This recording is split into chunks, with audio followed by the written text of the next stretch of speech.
Hey everyone, welcome back to the Anthony podcast, and today's guest is Joe Hulbert of the Late Night Grin and formerly of Fightful and the Distraction podcast. Now, I did have to do a lot of editing for this episode, so if it looks a bit choppy, that's the reason why. So thank you to Joe for coming on, and enjoy the episode. Would you mind starting on by explaining to my audience exactly what you do content wise? I can try. As you know, it is increasingly difficult. But generally speaking, I talk about professional wrestling with a cast of misfits and outlaws over at Late Night Grin.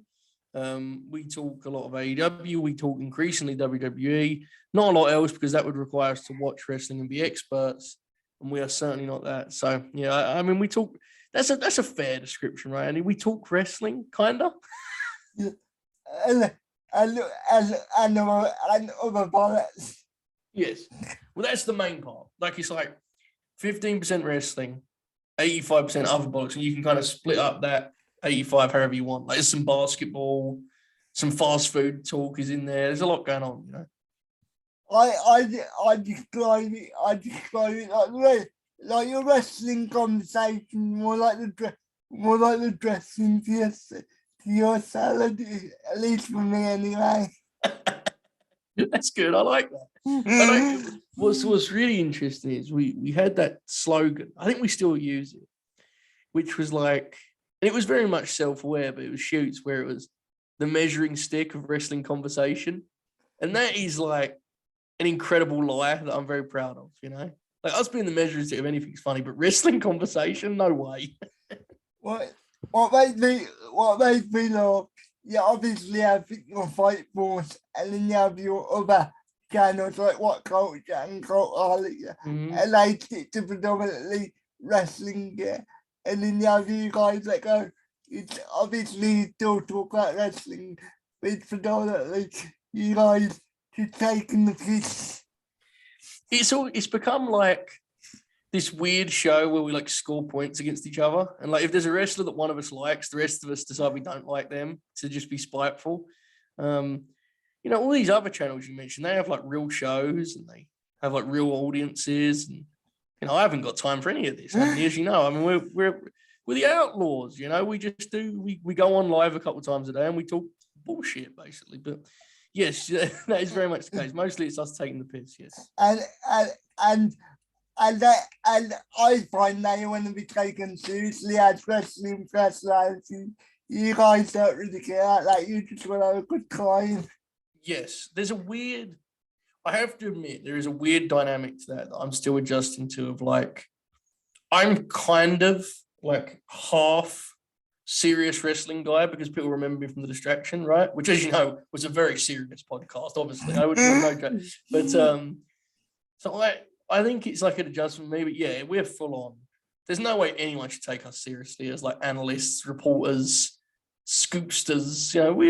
We're a bunch of idiots over there. I mean, actually, that's the truth. Jay Shell will eventually be a really, really big deal. Right now, she has to hang out with us idiots.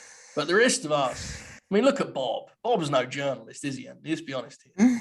No, we won't do that to him. That would be the last word I would use to describe Bob O'Neill. What would be the first word you'd use to describe him? Lovable. Yeah, that's good one. He is wholesome, isn't he? He's very wholesome, is Bob. Yeah. He's a very lovable giant. I hear he is a giant, so he's a big guy. When I eventually meet up with him, he's going to kick the shit out of me. It's terrible. Yeah, that's a good one. I like lovable. That works. So moving on to you. In your previous interview that you've done, you mentioned that you got introduced to wrestling at 5 to your brothers, and they were sort of like at the end of the Attitude Era, like 2001 times. Mm-hmm. So So in hindsight, with your fandom, do you think you got into it or not got into it? Do you think you got introduced to it at the right time? I don't know. It's interesting because a lot of the stuff that they loved about wrestling, was never my favorite things about wrestling. So it's weird to think about. I guess I did in the sense that there was like these big stars. But the problem with that era was, as you know, it burnt out so quick, right? So when Rock and Austin leave, they stopped caring, and basically so did I. So that part of it's kind of weird, but it's one of those deals. This is a really corny answer, but like that just is what it is, right? Like I wouldn't change it because I wouldn't want to mess with the timeline, But yeah, it's interesting. I'll be honest, like. I don't go back and watch any of that stuff now. I don't really enjoy that era in retrospect. There's a lot of good stuff in it. It's just not my thing. But it was the era that attracted my brothers and that, kind of got my eyes on it. So in that sense, it was the necessary era because it had The Rock in it. But you even started watching 1996, 97, like in the prime of the Attitude Era, where it was more raunchier, yeah. Yeah. Do you think that would have changed the fan that you became today? Obviously, you took a big break in between. Right. I think that first kind of portion of my fandom is kind of, it's going to sound weird, but like, it's kind of erased from my taste, Like there's very few things that I have nostalgia for or I like today that can be traced back to then. That's just not me. Like for perfect example, when Austin was wrestling at WrestleMania against Owens? Yeah. Like, I didn't feel nostalgia for that in the sense of like, I remember, like, I don't remember it that way for whatever reason. I will say that the stuff you're mentioning about like the, 97, 98, that time, I think that stuff's aged horribly. Yeah, that's basically what I was alluding to. Because you see certain people that grew up watching that stuff and the way they look at modern day wrestling, and you can tell that they grew up watching that stuff. Yeah, you're talking about idiots. Okay, good. Yeah. There's certain people that they do live in 1998, right? They do, and they're convinced that Raw and AEW should be doing $4 million each, and battling it out. I roll my eyes at those folks, but it's not me personally. There you go. So you took. I don't want to say you took a break, but basically you stopped watching until 2016, or was it 2015? I can't remember what 15, I believe. I'm not gonna lie, I remember this as badly as you do because the last 2 years have made every year that came before it a blur to me. Someone told me so there was an angle that happened in 2019. Someone sent it to me and I was like, you could have told me that was 2011 and I'd been like, yeah, sure, it works for me. But 2015 is right, I think, because Joe is in NXT and kind of running wild. And I get back in huge at that time. The network is a big deal. A pal of mine really we started watching together. Eventually my brothers got back in, which is funny, and kind of I don't think they saw that coming. But WWE, like you and I have talked about this before, but the WWE main roster shows at that time, no one has really fond memories of 2015, right? But NXT was killing and New Japan was hot, and that was the stuff that really kind of got me in. Even though I was watching the WWE stuff, it wasn't particularly good, if that makes sense. Yeah. Quick question, was that the time Tommaso Ciampa was like the main heel on NXT, or was it our favourite wrestler, Adam Cole? It was neither. If it was, I wouldn't have got back into wrestling. So that was Ciampa was 2018, and then Cole started coming after that. So go ahead. Sorry, that was Kevin Owens, wasn't it? Owens. Yeah, it was Kevin Owens was the top heel, and then when he left, Joe turned on Finn and took his place. So the glory days, if you ask me, but everyone has different takes. When it was actually good. Exactly right. Yes. And it wasn't just look at all the indie stuff in. Yeah, it wasn't just PWG, the greatest hits in a Full Sail studio. Yeah, I agree. Going back to that time, you just mentioned that you started watching with your mate. Do you think if your mate was like your mate and you wasn't watching with you, do you think you would have found it by yourself? Like, if you know Honestly, what I mean? yeah, no, I think it's not just finding it, it's like keeping watching, right? If you're watching it with someone and you're like talking it through and going back and forth, it's fun because you have a discussion element that isn't there. If you're just watching it on your own and you're not on social or whatever, and like you're just kind of stuck watching bad wrestling.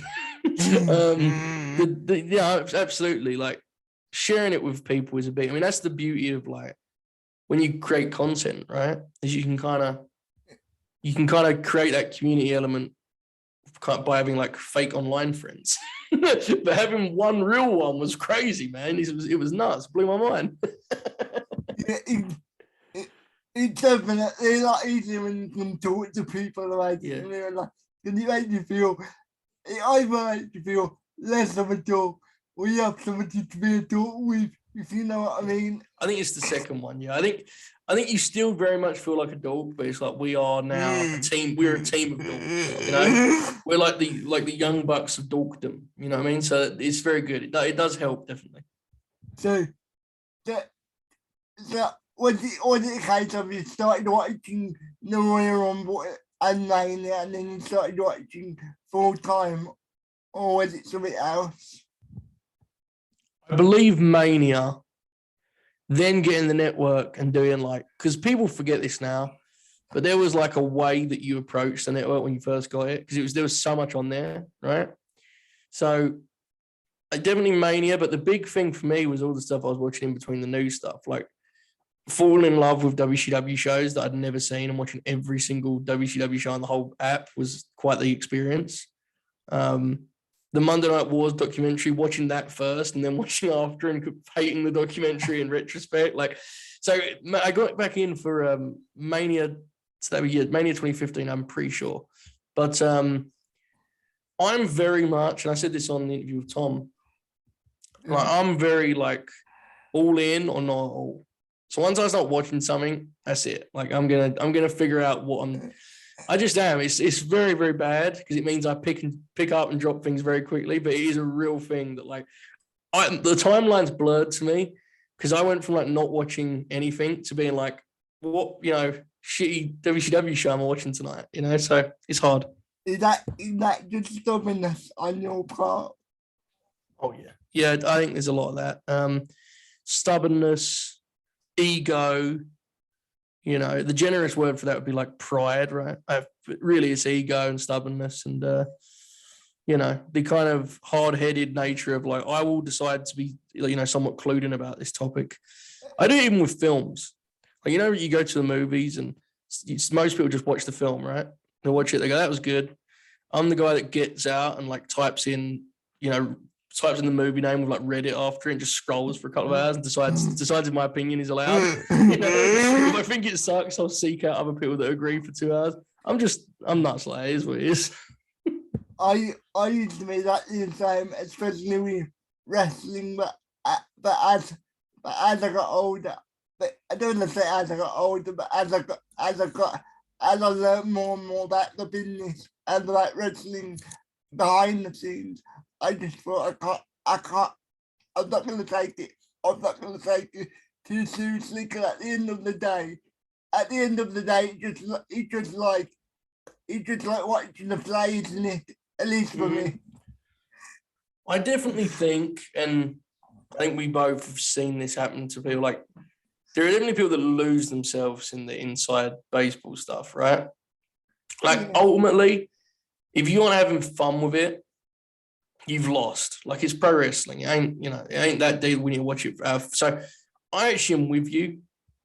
Wrestling is a funny like opposite of what I just said, in that I feel like I've gone soul in that the last thing I want to do is watch other people talk about wrestling. So I don't see any opinions really, other than when I scroll Twitter and get really mad for about 5 minutes and then get off. So I think wrestling's best consumed without the like constant other opinions, to be honest. I mean, if I don't like something, I'm gonna say it, but I'm not gonna get so wrapped up in it that I'm gonna let it upset me. If you know what I mean. No, exactly. There's a big difference between like, you know, like toxic positivity where it's just like everything is great. I love everything. Heart emoji, you know, wrestling. That's not good. But as you said, there's a big difference between that and like actively going into shows assuming that you're going to dislike them, hating things passionately every single week and watching again and again. Like, I don't know. Some people can pull it off. I couldn't, but bless them, they can do it. They can do it. Like you know when I see Jay Show generation like the 16, 17-year-old and and the, and they get so wound up over storylines and characters and they get genuinely annoyed. I just think just wait in a couple of years you'll be the grizzled old fan that don't really care. Like that's Yep. That's natural, right? It happens. It's like the one thing I will say is though, and like you've probably seen me do this. You talked about Adam Cole earlier. I've done this with him. There are times where I will be like performative with how mad I am about something, you know, and like because that is fun content, right? As long as it's not. I think there's a big difference between me like slamming my fist and going crazy and dropping C-bombs. There's something to be said for when someone gets frustrated. So sometimes I'll do that and have fun with it and play around with it. But there's a big difference between me doing that and someone that isn't doing a show that just logs on Twitter every week from Monday Night Raw and is like, this show sucks. And it's like, yeah, man, we know. You know, save yourselves. There's a difference. But there you do you think because when you're like a teenager or young adolescent, yeah, I just find you naturally take things more to heart, if you know what I mean.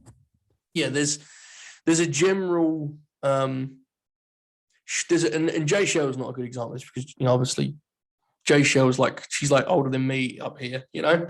She would hate that. That doesn't sound like a compliment at all. I should say that. But there is a general thing on Twitter. You'll see people getting really heated, like stan culture, and there'll be teenagers, and it's like they'll figure it out. This don't matter, you know. They'll figure it out. It'll be fine. At the end of the day, a lot of these wrestlers, all they care is how much they're getting paid, and that it's the funny they don't really care like the stand support as much as you guys do, if you know what I mean. So absolutely. I just think it's sad. It is, and you know, there's like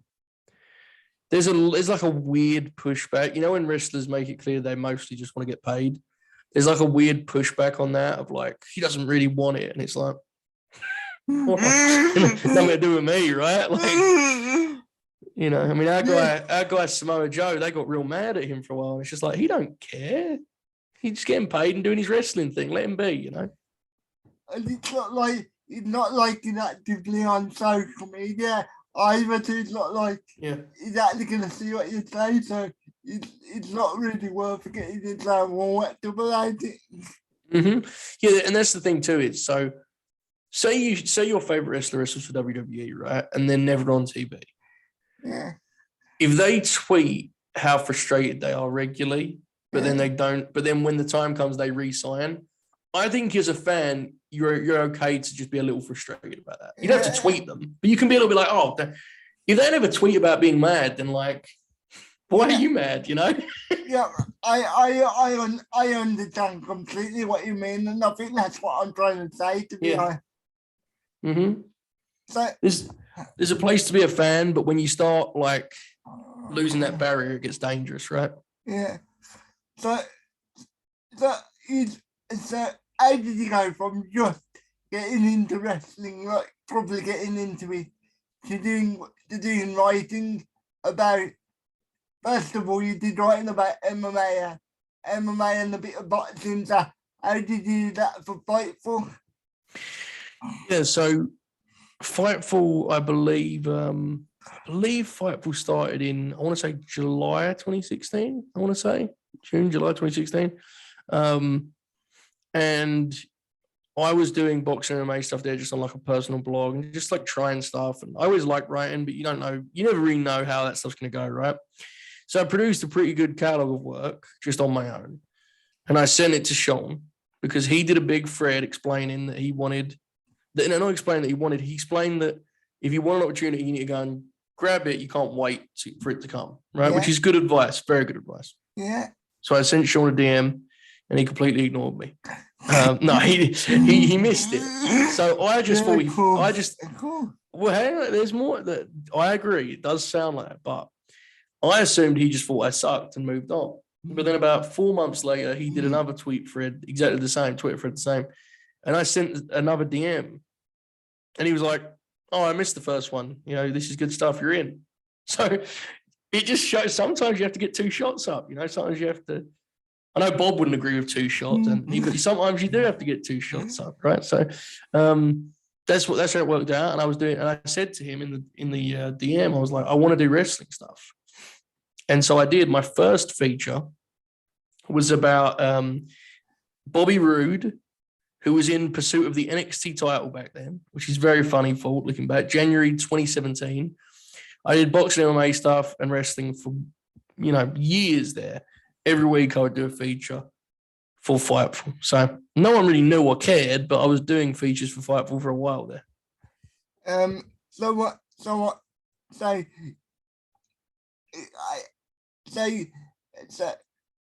Apology.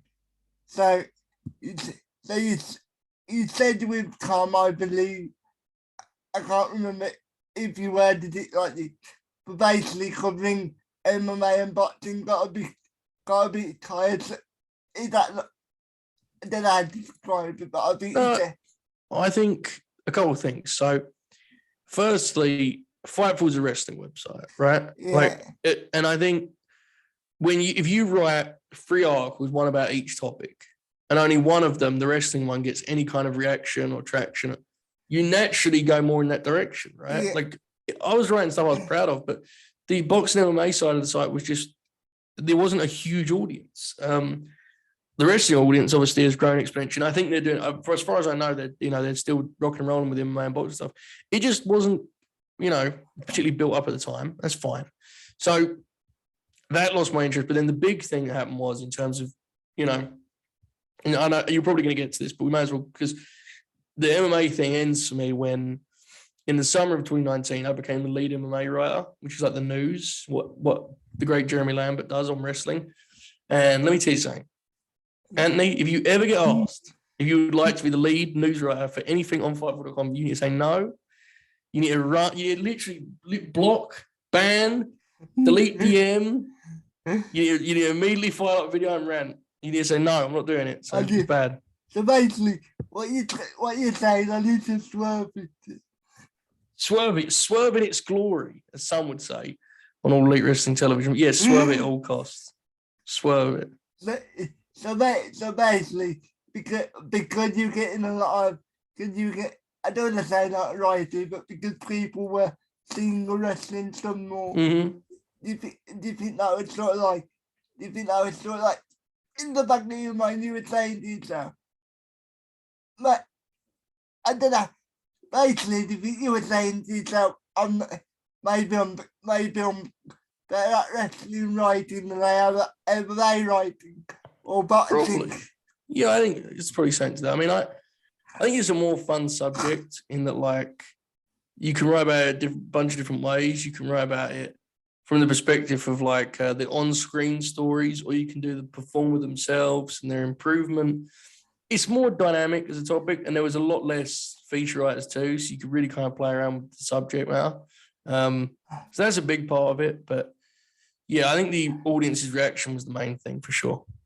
Because I would imagine if the role was reversed, you probably would have stuck with MMA and boxing if the roles were reversed. Mm-hmm. Yeah, exactly. And that's a weird what if, because if I was doing, imagine the late night Grin, but exclusively about boxing and MMA, it'd be like the most boring thing in the world, right? I mean, I love both of them, but it would just not be very fun, I feel. I mean, I would like it. There you go. Well, I would too, but I don't know if any of the people I podcast with would like it. So I'd have to get a different crew. like, just writing as a whole, whether it's MMA or boxing or whatever it is. Do you think it's sort of, do you think psychologically it's more it's very much about a vanity project? Like, you know what I mean? Because good. Because I know when I publish a video, yeah, I obviously want people to see what I got to say. So that's the same thing with your features. Absolutely. I think anyone that creates, like, I'm not completely locked into, like, you know, I don't sit there and like obsess over the numbers, but anyone that creates that wants people to see it. That's just the way, like, that's just human nature. So I can be proud of a certain feature, but if it gets a huge reaction, I'm going to remember it better, you know? Otherwise, it just goes. Like, we all want people to see our stuff. I think that's human nature. So it's honestly the same with video. The difference with video is with us, the way that we stream over at the Grin, we get like that immediate kind of satisfaction, right? Yeah. In the chat. Yeah. Without that, I would have the same problem where I just obsess over the fact no one cares, you know? So, yeah, I think there's definitely something to that for sure. So how did you get started on the distraction? So in late 2019, I want to say like the week before Christmas, which is very festive, Jeremy Lambert messaged me and said that he wanted to do a podcast, wanted to do something that was fun for him, in addition to the news beat. And it just so happened that, you know, by chance, I was the guy that he thought he could do that with, and it would be fun. Which, in hindsight, I got real lucky because I didn't follow Sean's advice and go and do it myself. I waited for someone to ask me, so that's fortune. He asked me to do the show. Obviously, I said yes because it was a great opportunity, and I enjoyed talking with Jeremy. We'd done like 3 TW shows together, and we had a certain chemistry. So I said yes, but that was how it came together. It's supposed to be. This is the real fun here. It was supposed to be one 45-minute episode a week. It became one 90-minute episode a week, as well as around 4 other shows spread across 3 different platforms in a range of different settings, scenarios, topics. So it started those 45 minutes a week. That's how it all got underway. Jeremy asked me, and I was, you know, very, very fortunate. How long did it take you to pick up your chemistry with Jeremy? Honestly, I feel like it was pretty immediate that we had a good dynamic. Now, the more you do shows, the more like you get people's reads, right? Like you have just a better understanding. So as it goes on, it gets better. But like it was never a challenge to know when Jeremy was going to go or where I was going to go. Like, we always had a good timing, and our sense of humor is similar too. So it was. I don't want to. I mean, it sounds very egotistical, so it was immediate, but. It was. We had a natural kind of a click there, and that's why the show worked, I think, from so early on, luckily enough. So going from one show a week to doing it every single day through the pandemic, do you think that's what slowly, I don't want to say killed your passion, but you know what I mean, like it sort of increased it sort of decreased your wanting us to do it, if you know what I mean? Mm-hmm. No, I get you. I think I was probably going to inevitably fall in love with doing it and up the ante anyway. So I think, like, what I mean is I don't think there's an alternate timeline where we do it once a week, every week, and it lives forever. Like I wanted to do, once I got comfortable, I wanted to do more and more of it. I am a firm believer in, like, this is, you know, I don't know if everyone feels this way, but I do, in the idea that, like, there's something to be said for ending a really fun thing while it's, like, still a show people like, you know? And by the time we'd done that 2 years, we'd done so many hours, people loved it, and people had fun with it. And I personally felt like I'd kind of given all I could on that particular platform, on that particular show. So I don't think it was the amount we'd done, but, like, it doesn't. It makes it hard, right? Like it's difficult to keep things fresh for sure. But I do think everything runs its natural course. And like, look how many shows we do now in the Grin. I'm sure eventually we'll have to change that up. So I think I'm always going to end up doing too many shows, regardless of where I am. But what I would say on the Grin, you have a multitude of people. Like if you don't want to do a show for whatever reason, then you can ask Oracle or Jay out to Finnan or whoever. You know what I mean? And on the distraction, it was predominantly just you and Jeremy with maybe one or two people coming in every now and again for bits and stuff. Google it. Who needs them? So you know that, so because how you have the distraction with so then do you think in hindsight, if you would have sat down with Jeremy and basically explained to him how you were emotionally feeling, you would have came to a compromise? I don't, because a big thing for me was I wanted to move on from Fightful and do my own thing. The distraction in a lot of ways was really just like, I knew I had to go all the way with it. Does that make sense? So rather than saying, hey guys, I'm leaving Fightful, but I'm still going to do one podcast a week, it's like, my brain doesn't work that way. It probably should, but it doesn't. So I knew I had to move completely. Now, I will say, Jeremy, you know, when you first started the late night Grin, it was supposed to, first of all, it was supposed to be just the Patreon platform where you and Jeremy would just do. Was it supposed to be just random bullet that you guys would do? It was originally called, it wasn't Fightful Select, it was Distraction Choice, right? Yeah. I remember we promoted that, and it was supposed to just be like extra stuff. And then I did some stuff with Bob. Then I added, Shoot came on board and it became like a full-fledged show. I didn't think at any point it was going to be like just what I did. That was kind of out of left field. Because as you said, it was Patreon only, right? We're kind of going backwards in terms of content. But yeah, it was supposed to just be a thing. Jeremy's schedule meant that he couldn't be on it a lot. Like, because it was supposed to just be our thing. But as I kind of added people, it kind of took this like different life. So yeah, it was very organic the way it kind of took shape. You think from obviously, do you think from Fightful's perspective, did you tell Fightful? No, hang on, what am I trying to say?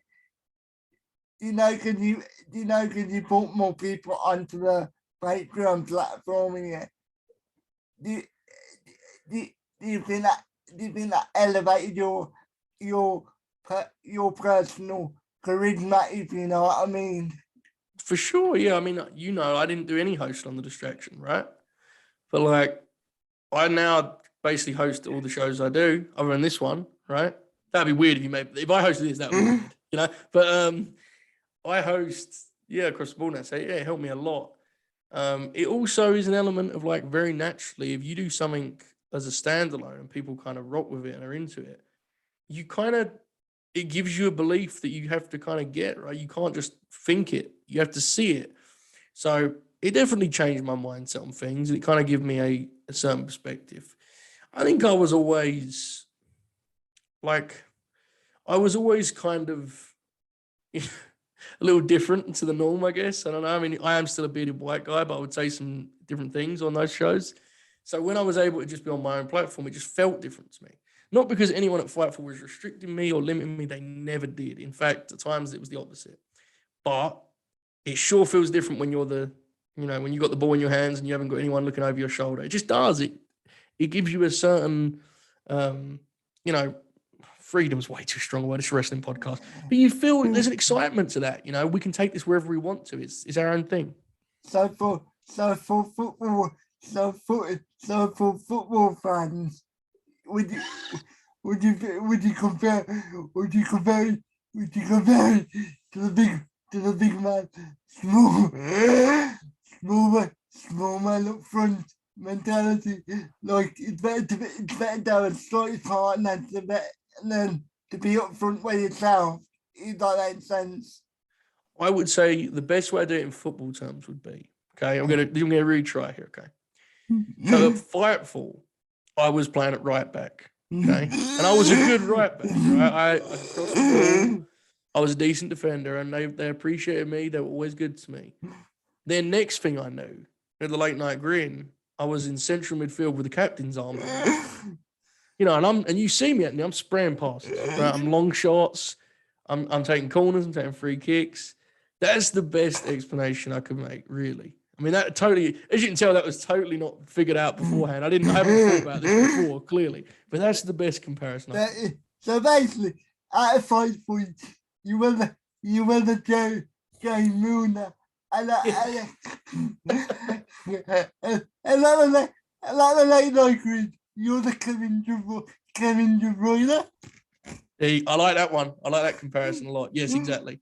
That's perfect. I went out, you know, it's just, now, here's the thing. This is what makes that comparison a little faulty. Is the team that I'm kind of the captain of is a lot less successful than the team that I was the Phil Neville of, right? It's very different.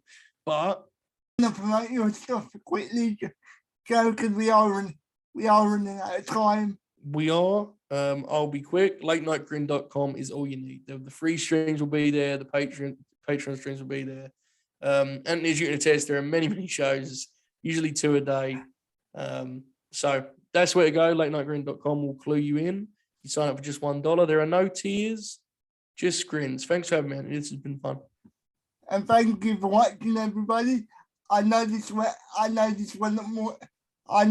not my best interview in terms of like back and forth question, but I think we had a good time and I think we made some enjoyable stuff. Joe, I had fun. I hope so. So thank you very much, and thank you for watching. And if you want to follow me on social, Anthony Trump 1, and please give this a 5-star review. And thank you for watching. Bye bye.